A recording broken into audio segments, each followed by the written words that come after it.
Ursula लाबा अपने वालिदैन की इकलौती औलाद थी। लाड प्यार ने इसे जिद्दी बना दिया था। कोई फरमाइश ऐसी न थी जो पूरी ना हुई हो। आजकल लाबा ने अजीब ही जिद पकड़ी हुई थी। वो हर वक्त बाहर के खानों की फरमाइश करने लगी थी। कभी इसे पिज़्ज़ा खाना होता, कभी जंजीर बर्गर, कभी हलीम तो कभी फ्रेंच फ्राइज। घर में उसकी उम्मी कितने ही मज़े के खाने पकाती, मगर वो एक नवाला भी ना चाहती। मजबूरना इसके वालिद से बाहर से इसकी मनपसंद चीज़ जो वो कहती खाने को लाकर दे देते थे। एक रोज लाबा को अचानक तेज बुखार हो गया, साथ उल्टियां भी शुरू हो गई। भूख भी नहीं लग रही थी, जो खाती वो उलट देती। इसके वालिदैन परेशान होकर उसे डॉक्टर के पास ले गए। डॉक्टर भी इसकी हालत देखकर परेशान हो गया और उसने चंद टेस्ट लिख कर दे दिए। रिपोर्ट आई तो वही हुआ जिसका डॉक्टर को डर था, यानी कि लाबा को यरकान हो गया था। डॉक्टर ने इसके लिए चंद दवाएं लिख कर दे और साथ ही मुकम्मल परहेज करने के लिए कहा। अब वो सिर्फ अलिफाबल हुई ग़िज़ाएं ही खा सकती थी। चिकनाई और मिर्चों का मुकम्मल परहेज था। एक दो रोज में लाबा का बुखार आता गया, लेकिन कमजोरी बहुत थी।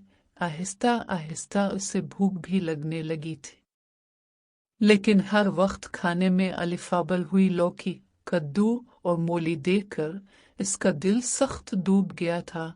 उसकी उम्मी ने समझाया कि अब तकरीबन 1 महीने तक इसे ऐसी ही ग़िज़ा खानी पड़ेगी। अलिफाबली हुए खानों के अलावा वो कुछ नहीं खा सकती। यह सुनकर लाबा खूब रोई और चीखी चलाई, लेकिन इसकी उम्मी ने दिल पर पत्थर रखकर अलिफाबली खाने खिलाए।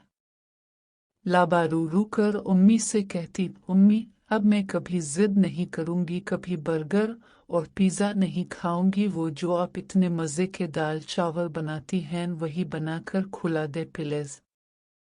इसकी उम्मी ने इसका माथा चूमा और कहा, चंद दिनों में आप इंशाअल्लाह बिल्कुल ठीक हो जाओगी और परहेज भी ख़त्म हो जाएगा। आप अल्लाह ताला से अपनी सेहत के लिए दुआ किया करो।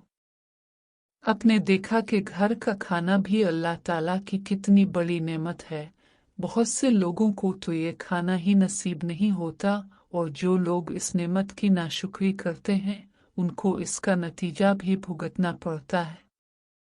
बाहर के खानों में हमें क्या पता कि वो कैसा घी और कैसा मसाला इस्तेमाल करते हैं, या वो सफाई का ख्याल रखते हैं या नहीं। इसलिए अब तो आप सब्र शुक्र करके यही खाना खाओ। जब मुकम्मल सेहतयाब हो जाओगी तो फिर जो दिल चाहे वो खाना। आज लाबा सेहतयाब हुए 1 हफ्ता हो चुका है। अब वो खुशी खुशी अपनी उम्मी के हाथ का पका खाना खाती है, बल्कि फरमाइश करके पकवाती है और अल्लाह का शुक्र अदा करती है कि इसने कैसी कैसी नेमतें हमें अता की है।